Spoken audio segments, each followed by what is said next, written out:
സെമിനാറിൻ്റെ മുഖ്യ പ്രഭാഷണങ്ങളിലേക്ക് നമ്മൾ കടക്കുകയാണ്. ആദ്യമായി സംസാരിക്കുന്നത് ബഹുമാന്യായ PK ശ്രീമതി ടീച്ചറാണ്. ടീച്ചറിനെ പരിചയമില്ലാത്തവരായി ആരും തന്നെ ഈ വേദിയിലുണ്ടാവുമെന്ന് ഞാൻ കരുതുന്നില്ല. എങ്കിലും നമ്മുടെ ബഹുമാന്യരായ സ്പീക്കേഴ്സിന് വേണ്ടി 2 തവണ MLAയും 1 തവണ MP യുമായ മാഡം 2011 വരെ ആരോഗ്യവകുപ്പ് മന്ത്രിയായിരുന്നു. 2006-11 കാലഘട്ടങ്ങളിൽ നാം ഇന്നിവിടെ പറഞ്ഞ ഇപ്പോഴത്തെ ആരോഗ്യവകുപ്പ് മന്ത്രി എടുത്ത് പറഞ്ഞ വൺ ഹെൽത്ത് എന്ന കൺസെപ്റ്റ് അത് സാർവത്രികമാകുന്നതിന് മുമ്പ് തന്നെ കേരളത്തിൽ ആരോഗ്യരംഗത്ത് മാഡം നടപ്പാക്കുകയും എല്ലാവരെയും എല്ലാ മേഖലയിലുള്ളവരെയും ഒരു കുടുംബമായി കണ്ട് ചേർത്ത് പിടിച്ചുകൊണ്ട് ആ കാലയളവിൽ ആരോഗ്യരംഗത്തിന് വലിയ വെല്ലുവിളി ഉയർത്തിയ പൊതുജനാരോഗ്യ പ്രശ്നങ്ങളെ ചിക്കൻ ഗുനിയ, ഡെങ്കി മുതലായ വലിയ മഹാമാരികളെ സധൈര്യം നേരിടുവാനും അവയെ നിയന്ത്രണ വിധേയമാക്കുവാനും കേരളത്തിന് തുടർന്ന് ഒരു പൊതുജനാരോഗ്യ പാഠം തന്നെ നൽകുവാനും മാഡത്തിന് കഴിഞ്ഞു.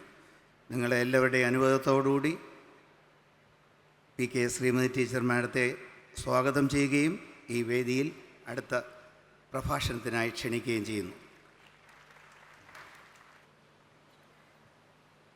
പ്രിയങ്കരിയായ കേരളത്തിൻ്റെ ആരോഗ്യവും വനിതാ ശിശുവികസനവും വകുപ്പ് മന്ത്രി ശ്രീമതി വീണ ജോർജ്, ഇവിടെ ഈ വേദിയിൽ സന്നിഹിതരായിട്ടുള്ള വിഷയാവതരണം നടത്തിയ ആരോഗ്യവകുപ്പിൻ്റെ പ്രിൻസിപ്പൽ സെക്രട്ടറി പ്രിയപ്പെട്ട ശ്രീ PM മുഹമ്മദ് ഹനീഷ് IAS, സമാദരണീയരായ പബ്ലിക് ഹെൽത്ത് ഫൗണ്ടേഷൻ ഓഫ് ഇന്ത്യയുടെ president doctor K. Srinath Reddy, global steering council of the people's health movement and adjustment faculty, JIPMER international school of public ഹെൽത്തിൻ്റെ മെമ്പർ പ്രിയപ്പെട്ട ഡോക്ടർ T. സുന്ദരരാമൻ, ആദരണീയനും പ്രിയങ്കരനുമായ ജാഫേഴ്സൺ മെഡിക്കൽ കോളേജിൻ്റെ USA professor പ്രിയപ്പെട്ട doctor MV Pillai MD, പ്രിയപ്പെട്ട doctor MR Rajagopal, പ്രിയപ്പെട്ട doctor Devaki Nambiar, പ്രിയപ്പെട്ട doctor V. Ramankutty, പ്രിയപ്പെട്ട കേരള സ്റ്റേറ്റ് പ്ലാനിംഗ് ബോർഡിൻ്റെ member doctor Jamila, doctor Jitesh, ഇവിടെ സന്നിഹിതരായിട്ടുള്ള ആരോഗ്യ വകുപ്പിൽ ജോലി ചെയ്യുന്നവരും ഈ മേഖലയുമായി ബന്ധപ്പെട്ട് പ്രവർത്തിക്കുന്നവരും ഈ മേഖലയോട് പ്രത്യേകമായ താല്പര്യത്തെ മുൻനിർത്തി ഇവിടെ സന്നിഹിതരായിട്ടുള്ള മുഴുവൻ സഹോദരി സഹോദരന്മാരെയും ഉദ്യോഗസ്ഥന്മാരെയും എല്ലാം എൻ്റെ നമസ്കാരം ഞാൻ അറിയിക്കുകയാണ്. കേരളീയം ഒരു മഹത്തായ സംഭവമായിട്ട് മാറാൻ വേണ്ടി പോവുകയാണ്. നമ്മുടെ സംസ്ഥാന ഗവൺമെൻറ് മുൻകൈയെടുത്ത് നവംബർ 1 മുതൽ 7 വരെയുള്ള ദിവസങ്ങളിൽ സംഘടിപ്പിച്ചിട്ടുള്ള ബഹുവിധ പരിപാടികളിൽ ഏറ്റവും പ്രധാനപ്പെട്ട നിരവധി സെമിനാറുകളിൽ ഏറ്റവും പ്രധാനപ്പെട്ടതെന്ന് ഞാൻ കരുതുന്ന, നിങ്ങളും അതുതന്നെയായിരിക്കും കരുതുന്നത്, ആരോഗ്യ മേഖലയെ സംബന്ധിച്ചാണ്. പൊതുജനാരോഗ്യം, ആരോഗ്യമാണ് സമ്പത്ത്. ആരോഗ്യമുള്ള ഒരു ജനതയാണ് രാഷ്ട്രത്തിൻ്റെ ഏറ്റവും വലിയ സമ്പത്ത്. ബാക്കി എല്ലാ സമ്പത്തും പിന്നിലാണ്. നമ്മുടെ കേരളം ആരോഗ്യമേഖലയിൽ കൈവരിച്ചിട്ടുള്ള നേട്ടങ്ങളെ സംബന്ധിച്ച് ഇവിടെ പ്രത്യേകിച്ചും പറഞ്ഞറിയിക്കേണ്ട കാര്യമില്ല. കുറച്ച് വർഷങ്ങൾ കൊണ്ട് നഷ്ടപ്പെട്ടു പോയ ആരോഗ്യമേഖലയുടെ ചികിത്സാരംഗത്തെ പ്രതാപം കുറേശ്ശെയായിട്ട് വീണ്ടെടുക്കാൻ നമുക്ക് സാധിച്ചത് കൂട്ടായ്മയിലൂടെയുള്ള യോജിച്ച ഉദ്യോഗസ്ഥന്മാരും ജനപ്രതിനിധികളും സർക്കാരും തദ്ദേശ സ്വയംഭരണ സ്ഥാപനങ്ങളും എല്ലാം കൂടി യോജിച്ച് നടത്തിയിട്ടുള്ള പ്രവർത്തനത്തിൻ്റെ ഫലമാണ്. നേരത്തെ നമ്മുടെ ബഹുമാനപ്പെട്ട മന്ത്രി വളരെ പ്രധാനപ്പെട്ട പോയിന്റ്സുകൾ ഉൾപ്പെടുത്തിക്കൊണ്ടുള്ള ഉദ്ഘാടന പ്രസംഗമാണ് ഇവിടെ നടത്തിയത്. സമയത്തിൻ്റെ പരിമിതി അവർക്കുണ്ടായിരുന്നു. പ്രിൻസിപ്പൽ സെക്രട്ടറി ആണെങ്കിൽ നാം കൈവരിച്ച നേട്ടങ്ങളെക്കുറിച്ചും ഭാവിയിൽ നാം ചെയ്യേണ്ടുന്ന നമ്മുടെ പ്രവർത്തനങ്ങളെ സംബന്ധിച്ചുമെല്ലാം സൂചിപ്പിച്ചുകൊണ്ടാണ് അദ്ദേഹത്തിൻ്റെ പ്രസൻറ്റേഷനും ഉണ്ടായത്. നേട്ടങ്ങൾ കൈവരിച്ച ഒരു സ്റ്റേറ്റാണ് ആരോഗ്യമേഖലയിൽ നമ്മുടെ കേരളം. അത് ഇന്ത്യയിലെന്നല്ല, ഇന്ത്യക്ക് പുറത്തും, പ്രത്യേകിച്ച് കഴിഞ്ഞ ഗവൺമെൻറ് കാലത്ത് ഉണ്ടായ നിപ്പ, കോവിഡ് ഉൾപ്പെടെയുള്ള, അത് കോവിഡ് ലോകമാകെ, അതിനെ നേരിട്ട രീതിയും അതിൽ ഫലപ്രദമായി ഇടപെട്ടതിൻ്റെ ഫലമായി നാം കൈവരിച്ച വിജയത്തെക്കുറിച്ചും അറിയാത്തവരായിട്ട് ഈ ലോകത്തിന്ന് ആരുമില്ല.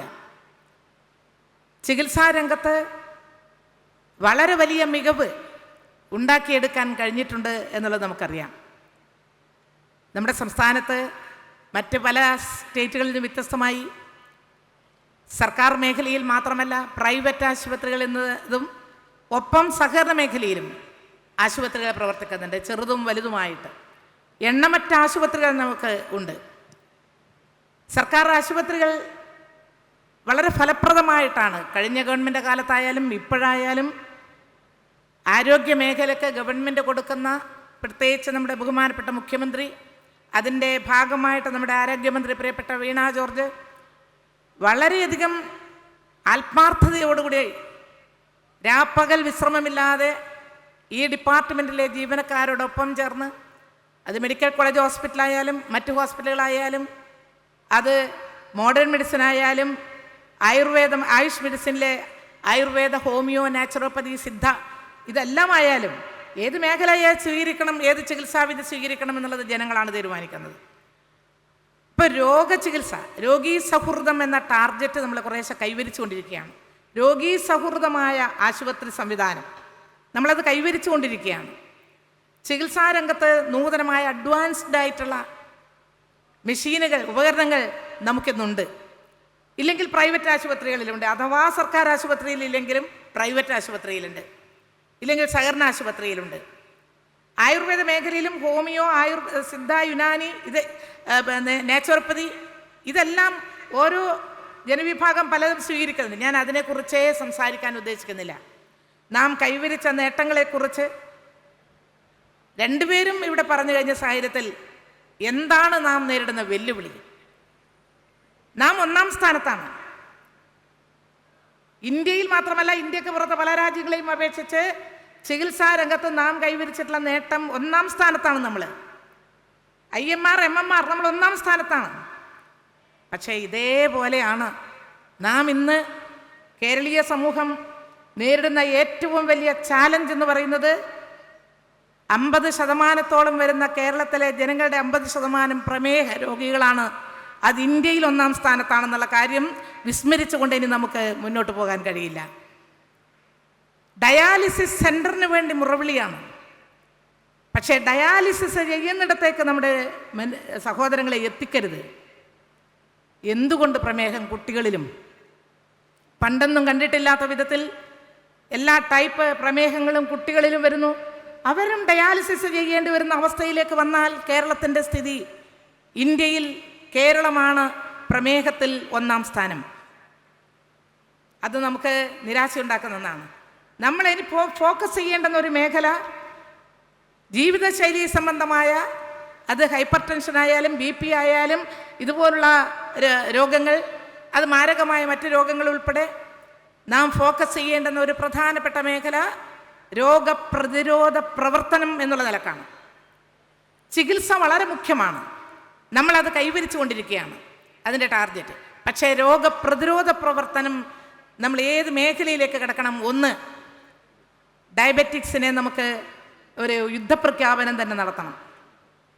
2, ഇന്ന് കേരളത്തിൽ അഭ്യസ്തവിദ്യരായ, ഉന്നത വിദ്യാഭ്യാസ യോഗ്യത നേടിയ ചെറുപ്പക്കാരുണ്ട്, പ്രായമായവരും, എല്ലാ മേഖലയിലും കുട്ടികൾ ഉൾപ്പെടെ മാനസികാസ്വാസ്ഥ്യവും സംഘർഷവും ഒരുപക്ഷെ പല കാരണങ്ങളായിരിക്കാം, ഡ്രഗ്സ് ഉൾപ്പെടെയുള്ള പ്രശ്നങ്ങൾ ഉണ്ട്. അതൊന്നും വിശദീകരിച്ച് പറയേണ്ടുന്ന ഒരു സന്ദർഭമല്ല. പക്ഷെ കേരളത്തിലെ ജനങ്ങൾക്കിടയിൽ ഉണ്ടായിക്കൊണ്ടിരിക്കുന്ന സൂയിസൈഡ് ടെൻഡൻസി അത് കുറച്ചു കൊണ്ടുവരാൻ കഴിയത്തക്ക വിധത്തിലുള്ള ഇടപെടൽ കുറേ കൂടി ശക്തമാക്കേണ്ടി വരും. ഡോക്ടേഴ്സിൻ്റെ മേഖലയിൽ ഉൾപ്പെടെ ടെൻഡൻസി ഉണ്ട് എന്ന് ഞാൻ കടന്നു വരുമ്പോൾ നമ്മുടെ ചില ഡോക്ടർമാർ പറഞ്ഞു, ഡോക്ടർമാരുടെ ഇടയിൽ പോലും ചികിത്സ കൊടുക്കേണ്ടുന്ന ഡോക്ടർമാരുടെ ഇടയിൽ പോലും ഈ സൂയിസൈഡൽ ടെൻഡൻസി ഉണ്ടെന്ന് വന്നു കഴിഞ്ഞാൽ ഒന്ന് ആലോചിച്ച് നോക്കണം. എത്രയെത്ര ആത്മഹത്യകളാണ് നമ്മുടെ കേരളത്തിൽ നടക്കുന്നത്. എന്തിനു വേണ്ടി? അതൊരു രോഗമാണ്. ഇതിൻ്റെ ഭാഗമായിട്ട് നോക്കുകയാണെങ്കിൽ മാനസിക രോഗം എന്ന് പറയുന്നത് കുട്ടികളിൽ തന്നെ ഉണ്ടാവുന്നു. നമ്മളത് അത് കണ്ടെത്തി മറ്റ് കുതിരവട്ടത്തോ നമ്മുടെ പേരൂർക്കടയിലോ മെൻ്റൽ ഹെൽത്ത് ഹോസ്പിറ്റലോ ഒന്നും കൊണ്ടുപോകാനല്ല, ചെറിയതിൽ തന്നെ ആദ്യം തന്നെ കണ്ടെത്തി എന്നിട്ട് അവർക്ക് പ്രതിവിധി കണ്ടെത്താനുള്ള വളരെ വിപുലമായിട്ടുള്ള ഒരു പ്രവർത്തനം നമുക്ക് നടത്തേണ്ടതുണ്ട്. ഇത് കുറച്ച് കൊണ്ടുവരുന്ന തന്നെ വേണ്ടിവരും.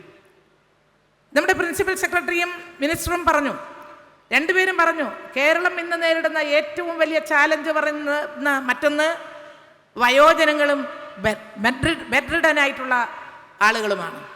അവരെ എങ്ങനെയാണ് നമ്മൾ നേരിടേണ്ടത്? 2008 പെയിൻ ആൻഡ് പാലിയേറ്റീവ് നമ്മുടെ ഡോക്ടർ രാജഗോപാൽ അദ്ദേഹം സാർ ഇരിക്കുന്നുണ്ട്. അദ്ദേഹത്തിൻ്റെ നേതൃത്വത്തിൽ തയ്യാറാക്കിയ പെയിൻ ആൻഡ് പാലിയേറ്റീവ് ക്യാബിനറ്റ് അംഗീകരിച്ചൊരു പോളിസിയായി നമ്മൾ ഈ കേരളത്തിൽ നടപ്പിലാക്കാൻ തുടങ്ങി. വലിയൊരു സഹായമായിരുന്നു. ഈ പെയിൻ ആൻഡ് പാലിയേറ്റീവും അന്ന് 2008 തന്നെ ആരംഭിച്ച പാർശ്വവൽക്കരിക്കപ്പെട്ടവർക്ക് വേണ്ടി മാത്രം അവരെ സഹായിക്കാൻ കൊണ്ടുവന്ന സോഷ്യൽ സെക്യൂരിറ്റി മിഷനിലെ വയോമിത്രം എന്ന പദ്ധതിയും തദ്ദേശ സ്വയംഭരണ സ്ഥാപനങ്ങൾ ഏറ്റെടുത്തുകൊണ്ട് ഹെൽത്ത് ഡിപ്പാർട്ട്മെൻറ്റിനെ സഹായിക്കാൻ ഇന്ന് തദ്ദേശ സ്വയംഭരണ സ്ഥാപനങ്ങളുണ്ട്. കാരണം ഇത് ഒരു ഡിപ്പാർട്ട്മെൻറ്റ് മാത്രം ഏറ്റെടുത്ത് നടത്തുന്ന പ്രവർത്തനമല്ല ആരോഗ്യം. ഹെൽത്ത് ഡിപ്പാർട്ട്മെൻറ്റ് അതിൻ്റെ ഇനിഷ്യേറ്റീവ് എടുക്കുന്നു. അതിൽ വിദ്യാഭ്യാസ വകുപ്പായാലും തദ്ദേശ സ്വയംഭരണ വകുപ്പായാലും ജലസേചന വകുപ്പായാലും എല്ലാ വകുപ്പുകൾക്കും അതിൻ്റേതായിട്ടുള്ള റോളുണ്ട്. നമ്മുടെ തദ്ദേശ സ്വയംഭരണ സ്ഥാപനങ്ങളുടെ കീഴിൽ അവർക്ക് പ്ലാൻ ഫണ്ട് വയോജനങ്ങൾക്ക് വേണ്ടി ഉണ്ട്. സോഷ്യൽ സെക്യൂരിറ്റി മിഷൻ്റെ ഭാഗമായിട്ടുള്ള വയോമിത്രവും പെയിൻ ആൻഡ് പാലിയേറ്റീവ് രണ്ടും കൂടി സംയോജിപ്പിച്ച് ഒരു പഞ്ചായത്തിലോ മുനിസിപ്പാലിറ്റിയിലോ കോർപ്പറേഷനിലോ ഉള്ള ബെഡ്രിഡനായിട്ടുള്ള വന്യവയോധികരായ എണീക്കാൻ വയ്യാത്ത ആളുകളെ അങ്ങോട്ട് കൊണ്ടുപോയി എന്നിട്ട് വാഹനത്തിൽ പാരാമെഡിക്കൽ സ്റ്റാഫും മരുന്നും അത്യാവശ്യം ഹോസ്പിറ്റലിലേക്ക് കൊണ്ടുപോകാനുള്ള വാഹനവും, ഇതൊന്നും ഇന്നൊരു വലിയൊരു വിഷയമല്ല. വയോമിത്രം ഇന്ന് കേരളത്തിൽ മിക്കവാറും എല്ലാ പഞ്ചായത്തിലും നഗരസഭകളിലും തുടങ്ങിയിട്ടുണ്ട്. പക്ഷേ അത് പൂർണ്ണമാകണമെങ്കിൽ വളരെ ഫലപ്രദമായൊരു project Vayomithram plus pain and palliative എന്നുള്ള നിലയിൽ യോജിച്ച് ഓരോ തദ്ദേശ സ്വയംഭരണ സ്ഥാപനവും അവരുടെ ഫണ്ടും വെച്ച്, സോഷ്യൽ സെക്യൂരിറ്റി മിഷന് കിട്ടുന്ന ഫണ്ടും വെച്ച്, ഹെൽത്ത് ഡിപ്പാർട്ട്മെൻറ്റിന് കിട്ടുന്ന ഫണ്ടും വെച്ച് നടത്തിയാൽ ഈ കേരളത്തിലെ വിഷമം അനുഭവിക്കുന്ന ഓരോ വന്യവയോധികനും ഓരോ ബെഡ്രിഡൻ പേഷ്യൻറ്റിനും അവർക്ക് സഹായം ലഭിക്കും. അവരങ്ങോട്ട് പോയി കാണുന്നു. അത് ചെറിയ കാര്യമായിരിക്കില്ല. മറ്റൊന്ന്, നമുക്ക് കേരളത്തിൽ ഇതുപോലെ പ്രധാനപ്പെട്ട കേന്ദ്രങ്ങളുണ്ട്. നമ്മുടെ ഈ ജനിതക സംബന്ധമായ രോഗത്തെ സംബന്ധിച്ച് സെക്രട്ടറി പറഞ്ഞു. സിക്കിൾ സെൽ അനീമിയ, താലിസീമിയ, ഹീമോഫീലിയ ഇതൊക്കെയുണ്ട്. ഇതിനൊക്കെ പുറമെ ജനിച്ചു വീഴുമ്പോൾ തന്നെ സെറിബ്രൽ പാൾസിയും ഓട്ടിസവും. നമുക്ക് എങ്ങനെ ഈ കുഞ്ഞുങ്ങൾ ജനിച്ചാൽ അവരുടെ സംരക്ഷണവും അവരുടെ പരിചരണവും അത് അമ്മമാർക്ക് വളരെ ബുദ്ധിമുട്ടുള്ള കാര്യമാണ്. പ്രത്യേകിച്ച് സെറിബ്രൽ പാൾസിയുള്ള ഒരമ്മ ജോലിക്ക് പോകാൻ പോകാമല്ലോ, അതാണ് ആശ്വാസകരണം നമ്മളന്ന് കൊടുത്തത്. പക്ഷെ പോരാ, ഈ കേരളത്തിനകത്ത് ഇങ്ങനെ വിഷമിക്കുന്ന മുഴുവൻ കുഞ്ഞുങ്ങളുടെയും ശാരീരിക വൈകല്യമുള്ളവർ അത് വേറെയുണ്ട്. അവരുടെ സംരക്ഷണം കുടുംബാരോഗ്യ കേന്ദ്രത്തിൻ്റെ ഭാഗമായിട്ട് തന്നെ സോഷ്യൽ സെക്യൂരിറ്റി മിഷൻ വരണം എന്നുള്ളതാണ് എൻ്റെ അഭിപ്രായം. അന്ന് ഞാൻ ഹെൽത്ത് ഡിപ്പാർട്ട്മെൻറ്റ് കൈകാര്യം ചെയ്യുമ്പോൾ ഇത് ചെയ്തതാണ്. ഇതിന് 2-3 സ്ഥാപനങ്ങളുണ്ട്. ഞാൻ 2 മിനിറ്റ് കൊണ്ട് ചുരുക്കാം. 2-3 സ്ഥാപനങ്ങളുണ്ട്. ഒന്ന് തിരുവനന്തപുരത്ത് പ്രവർത്തിക്കുന്ന ഇന്ത്യൻ ഇൻസ്റ്റിറ്റ്യൂട്ട് ഓഫ് ഡയബറ്റിക്സ്. അത് നമ്മുടെ ഡോക്ടർ MV പിള്ള ഇവിടെ ഇരിക്കുന്നുണ്ട്. ഞാൻ അന്ന് പോയ സമയത്ത് മയോ ക്ലിനിക്ക് സന്ദർശിച്ചിരുന്നു. അന്നേ ഡയബറ്റിൻ്റെ പ്രശ്നമുണ്ടല്ലോ, വലിയ വെല്ലുവിളിയായിട്ട്. അത് കേന്ദ്രമാക്കിയിട്ട് കേരളത്തിൽ വലിയ പ്രചരണം, ബോധവൽക്കരണം, പ്രതിരോധ പ്രവർത്തനം നടത്തണം. 2, കുട്ടികളുടെ സർജറി ഉൾപ്പെടെ സെറിബ്രൽ പാൾസിയുള്ള കുട്ടികൾക്കുള്ള ഐക്കോൺസ്, ഷൊർണൂരിലുള്ള ഐക്കോൺസ്, അതിപ്പോൾ വലിയ പ്രവർത്തനം നടക്കുന്നില്ലെന്ന് എനിക്ക് തോന്നുന്നുണ്ട്. അവരുടെ ഡോക്ടർ എന്നോട് സഞ്ജീവ് പറഞ്ഞിരുന്നു. അവിടെ സർജറി വരെ നടത്തി കുട്ടികളെ എഴുന്നേൽക്കാൻ പറ്റുന്ന വിധത്തിലേക്കാക്കുന്നുണ്ട്. ഐക്കോൺസ് അത് കേന്ദ്രമാക്കിയിട്ട് നമുക്ക് ജനിതക സംബന്ധമായ സെർബ്രൽ പാൾസി ഉൾപ്പെടെയുള്ള നടത്തണം. മെൻ്റൽ ഹെൽത്തുമായി ബന്ധപ്പെട്ടുകൊണ്ട് ഇംഹാൻസ് സെൻട്രൽ ഗവൺമെൻറ്റിൻ്റെ 40 കോടി രൂപ ലഭിച്ച് എന്നിട്ട് സ്ഥാപിച്ച് അവിടെ ഇപ്പോൾ ഫെലോഷിപ്പും പിന്നെ ഗവേഷണവും എല്ലാം നടക്കുന്നുണ്ട്. അത് കേന്ദ്രമാക്കി കേരളത്തിലെ 14 ജില്ലകളിലും ഈ മാനസിക രോഗം വരുന്ന ഇതുമായി ബന്ധപ്പെട്ട് പ്രതിരോധം എങ്ങനെ നടത്തണം, ചികിത്സ എങ്ങനെ നടത്തണം എന്നതിനെക്കുറിച്ച് ആലോചിക്കേണ്ടതുണ്ട്. ആയുർവേദ രംഗത്ത് വയോജനങ്ങൾക്ക് ഏറ്റവും ഫലപ്രദമായി, അതുപോലെ ഹോമിയോ കുഞ്ഞുങ്ങൾക്ക്, ഞാൻ ഓരോ ചികിത്സ ഏതാണെന്ന് പറയുന്നില്ല, പക്ഷേ ചികിത്സാ മേഖലയെ ജനങ്ങൾ സ്വീകരിക്കുന്നുണ്ട്. കേരളത്തിലെ എല്ലാ തദ്ദേശ സ്വയംഭരണ സ്ഥാപനങ്ങളിലും ചെറിയ പഞ്ചായത്തിലാണെങ്കിൽ ഒന്നെങ്കിലും, കോർപ്പറേഷനാണെങ്കിൽ 2 or 3 എല്ലാമുള്ള ആയുഷ് മിഷൻ്റെ ഭാഗമായിട്ടുള്ള ഹോസ്പിറ്റലുകൾ വരേണ്ടതാണ്. കിടത്തി ചികിത്സിക്കാനല്ല, പക്ഷേ മരുന്നും ഡോക്ടർമാരൊക്കെയുള്ള വേഗത്തിൽ പോയി ഒരു ആക്സസ് ഉണ്ടാവുക എന്നുള്ളത് പ്രധാനമാണ്. എല്ലാ ചികിത്സാവിധിയും പ്രധാനം തന്നെയാണ്. പക്ഷേ കുടുംബക്ഷേമ വകുപ്പ് എന്ന് പറയുന്നത്, ആരോഗ്യ കുടുംബക്ഷേമ വകുപ്പ് എന്ന് പറയുന്നത് പ്രധാനമായും മോഡേൺ മെഡിസിനിലാണ് നമ്മൾ ശ്രദ്ധിക്കുന്നത്. പ്രത്യേകിച്ച് പകർച്ചവ്യാധിയൊക്കെ വരുന്ന സന്ദർഭത്തിൽ ഫലപ്രദമായി നമ്മൾ നേരിട്ടത് നമ്മുടെ ആരോഗ്യ കുടുംബക്ഷേമ വകുപ്പിൻ്റെ ഇടപെടലിലൂടെ തന്നെയാണ്. നിപ്പയൊക്കെ നേരിട്ടത് അതിൻ്റെ ഭാഗമാണ്. ഞാൻ ചുരുക്കുകയാണ്. ഞാൻ പറയാൻ ഉദ്ദേശിച്ച കാര്യം ഇതാണ്: നമ്മൾ കൈവരിച്ച നേട്ടങ്ങൾ നിലനിർത്തി ഇനിയും നമ്മൾ മുന്നോട്ട് പോകാൻ വേണ്ടി നമ്മൾ ശ്രമിക്കണം. സാധാരണക്കാരും പാവപ്പെട്ടവരുമായ എല്ലാവർക്കും ജനറൽ വാർഡിൽ സൗജന്യ ചികിത്സ കൊടുക്കാൻ കഴിയണം. അതാണ് നമ്മുടെ ടാർഗറ്റ്. സൗജന്യ ചികിത്സ നമുക്ക് കൊടുക്കാൻ കഴിയണം. അത് ജനറൽ വാർഡിൽ കിടക്കുന്നവർക്ക് മതി. 18 വയസ്സുള്ള കുട്ടികൾക്ക് മാത്രമല്ല, അത് 2008 മുതൽ നമ്മൾ ആരംഭിച്ചൊരു സ്കീമാണ്. എല്ലാവർക്കും ജനറൽ വാർഡിൽ കിടക്കുന്നവർക്ക് മരുന്ന് അവരെ കൊണ്ട് വാങ്ങിപ്പിക്കാനിടയാവരുത്. അത് ആയുർവേദത്തിലായാലും മെഡിക്കൽ കോളേജ് ആശുപത്രിയിലായാലും ജില്ലാ ആശുപത്രിയിലായാലും ആ ടാർഗറ്റിലേക്ക് നമുക്ക് എത്തണം. പേ വാർഡിൽ കിടക്കുന്നവർക്ക് കൊടുക്കണമെന്നില്ല, പക്ഷേ ജനറൽ വാർഡിൽ കിടക്കുന്ന ആരായാലും അവരുടെ ഫ്രീ മെഡിസിൻ, സൗജന്യ ചികിത്സ എന്ന് നമുക്ക് നടപ്പിലാക്കാൻ കഴിയുന്നു, അന്ന് കുറേ നമ്മുടെ ഭാരം കുറയും. അപ്പോൾ രോഗപ്രതിരോധ പ്രവർത്തനത്തിനും ഭരണപരമായിട്ടുള്ള കുറച്ച് കാര്യങ്ങൾ ശ്രദ്ധിക്കേണ്ടതുണ്ട്. മെഡിക്കൽ കോളേജ് ആശുപത്രികൾ ഇന്ന് ഇടുക്കിയിലും മഞ്ചേരിയിലും വയനാട്ടിലുമൊക്കെ ജില്ലാ ആശുപത്രിയാണ്.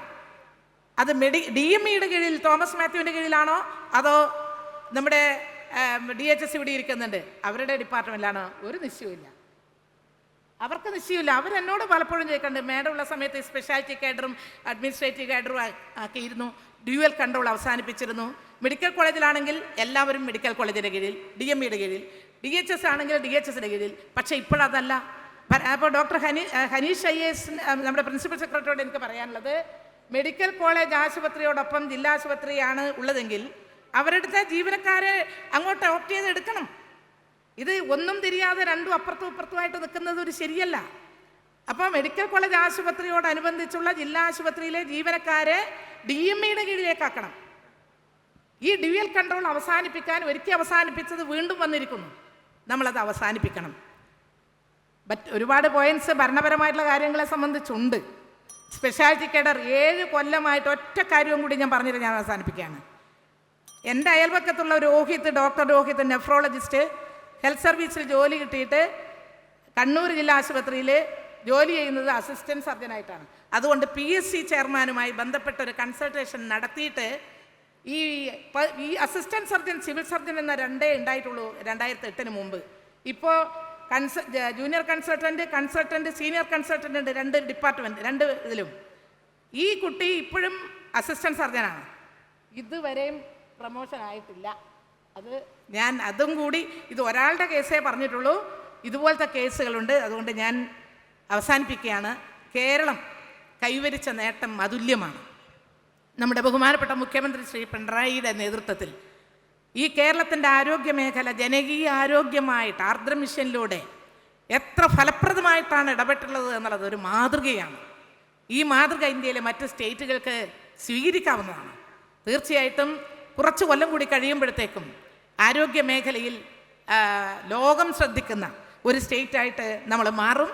അതിന് തക്ക രീതിയിൽ ഇടപെടാൻ നല്ല കഴിവും പ്രാഗൽഭ്യവും തെളിയിച്ചുകൊണ്ട് വിശ്രമമില്ലാതെ പ്രവർത്തിക്കുന്ന നമ്മുടെ പ്രിയപ്പെട്ട ആരോഗ്യവകുപ്പ് മന്ത്രി ശ്രീമതി വീണ ജോർജും അതുപോലെ എൻ്റെ ജില്ലക്കാരൻ കൂടിയാണ്. വളരെ വളരെ വളരെ കഴിവുള്ള, എനിക്ക് അദ്ദേഹം വന്നപ്പോൾ വളരെ സന്തോഷം തോന്നിയിട്ടുണ്ട്. നമ്മുടെ ഹനീഷ് വന്നപ്പോൾ അദ്ദേഹം പ്രിൻസിപ്പൽ സെക്രട്ടറി എന്നുള്ള നിലയിൽ ഈ കേരളത്തിൻ്റെ ആരോഗ്യ മേഖലയെ നയിക്കാൻ ഏറ്റവും പ്രാപ്തനായ ഒരു IAS ഓഫീസറാണ്. ഈ 3 വർഷം, വരുന്ന 3 വർഷം കേരളത്തിലെ ജനങ്ങൾക്ക് ഒരു ബുദ്ധിമുട്ടുമില്ലാത്ത വിധത്തിൽ രണ്ടുപേർക്കും മറ്റ് ഡിപ്പാർട്ട്മെൻറ്റിലെ മേധാവികളും എല്ലാം ചേർന്ന്, ആരോഗ്യ മേഖലയും എല്ലാവരും ചേർന്ന് നല്ല രീതിയിൽ നയിക്കാൻ സാധിക്കട്ടെ. ഈ സെമിനാർ അത് ഉപയോഗപ്പെടട്ടെ എന്ന് മാത്രം ആശംസിച്ചുകൊണ്ട് എന്നെ ക്ഷണിച്ചതിന് നമ്മുടെ പ്ലാനിംഗ് ബോർഡ് ആണ്, ജമീല ഇവിടെയുണ്ട്, പ്ലാനിംഗ് ബോർഡിൻ്റെ വൈസ് ചെയർമാൻ ഉൾപ്പെടെ എല്ലാവരോടും എൻ്റെ നന്ദി അറിയിച്ചുകൊണ്ട് ഞാൻ എൻ്റെ വാക്കുകൾ ചുരുക്കുന്നു. നിങ്ങൾക്ക് നന്ദി.